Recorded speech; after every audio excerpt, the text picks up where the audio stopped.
Istriktong ginabantayan ang arrival sa international passengers labi pagikan sa China aron malikayan ang pagsulod sa misteryosong sakit nga miigo sa pipila ka residente sa nasod China. Ano ang report ni Argil Relator.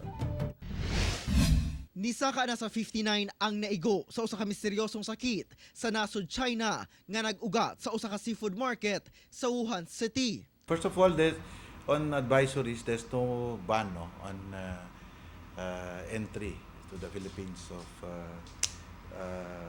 travelers from outside the country, especially China. Sumala pa nga daw sama sa SARS ang simptomas ni ini: kalintura, ubo, hubag ang tutunlan, maglisod og ginhawa, sakit sa ulo ug uban pa.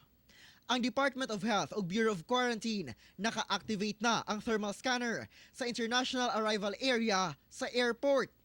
2 times a week ang direct flight gikan Jinjiang, China paingon sa Davao City, samtang 5 times a week sab ang gikan Hong Kong paingon sa Davao. Sa airport po, meron kaming duty na personnels, 24/7 po yan.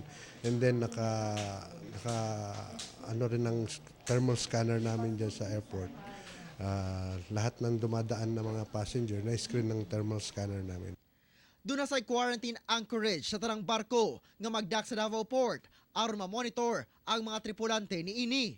Ang BOQ din is closely monitoring with the hospital, coordinating with the hospitals para malaman nila kung mayroong mga untoward na incidents o kaya may mga patients that admitted, makita nila doon sa manifesto in case if these are patients are coming from China or elsewhere. Pahimangno sa mga bag-uhay lang niabot sa Pilipinas gikan China nga nakabati og mga simptomas, gilayong magpakonsulta sa pinakaduol nga ospital. Wala hinuoy angay nga ikabalaka ang katawhan. Kauban si Jojo Solarte sa kamera. Ako si Argil Relator para sa One Mindanao.